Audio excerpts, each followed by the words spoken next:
last train home. The platform was almost empty when Emma arrived. The night wind carried the faint sound of distant traffic, and the old station clock ticked above her head.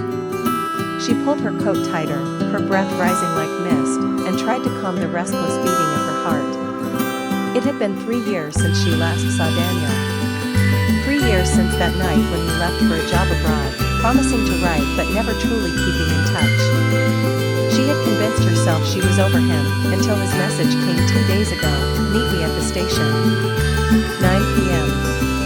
I need to see you." The train screeched into the station, its doors sliding open with a hiss. From the crowd of tired commuters stepped Daniel, looking older, his hair slightly longer, his eyes searching. For a moment, neither of them moved. "Emma," he said softly. Her name lingered in the air like a prayer. She folded her arms, unsure whether to smile or walk away. 3 years, Daniel. Not a word. Why now? He dropped his suitcase, his expression raw. "Because I was a fool. I thought chasing success would make me happy, but every city, every achievement, none of it mattered without you. I came back to fix the only mistake that ever counted." Her eyes stung. She wanted to stay angry, to remind him of the nights she had waited for a message that never came. But the truth was, seeing him here made her heart ache in a way nothing else had. "People don't just get second chances," she whispered. He stepped closer, careful, as if one wrong move would send her running. "Then let me earn it. Let me start again. Not with promises, but with presence." The silence stretched. She could hear the ticking clock, the whistle of the departing train. Finally, she let out a trembling laugh. "You always did know how to show up at the last possible moment." Daniel smiled, relief softening his features. He reached for her hand, hesitated, then gently held it when she didn't pull away. Warmth spread through her fingers, chasing away the cold. As the night deepened around them, Emma realized she had a choice, not to erase the past, but to give the future a chance. And for the first time in years, hope felt possible. "Okay," she said quietly, her voice steady. "We'll see where this train takes us."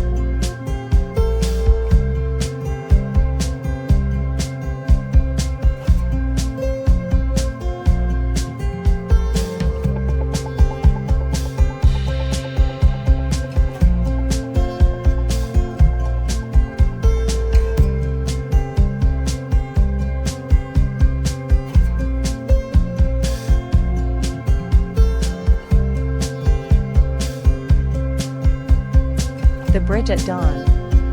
Claire had always loved walking across the old stone bridge in her town.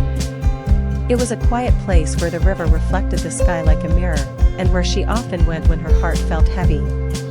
That morning, the mist clung to the water, and the rising sun painted the horizon with strokes of gold and rose. She wasn't expecting to meet anyone there, but as she reached the center of the bridge, she saw Daniel leaning against the railing, a sketchbook in his hands. He turned at the sound of her footsteps, and their eyes met.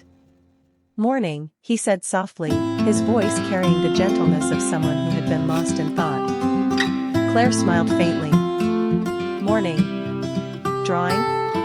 He nodded and held out the sketch. It was the bridge, captured in delicate lines, but with a small figure at its center, her. Claire blinked in surprise. "You were drawing me?" Daniel laughed quietly, embarrassed. I saw you coming. You belong here somehow. Like part of the picture." For a moment, silence stretched between them, filled only by the sound of the river. Then Claire asked, "Do you always come here at dawn?" "Only when I can't sleep," he admitted. "There's something about the light that makes everything feel possible again." Her heart stirred. She knew that feeling well, the need for a place that reminded her of home. They talked for a while longer, about little things, books,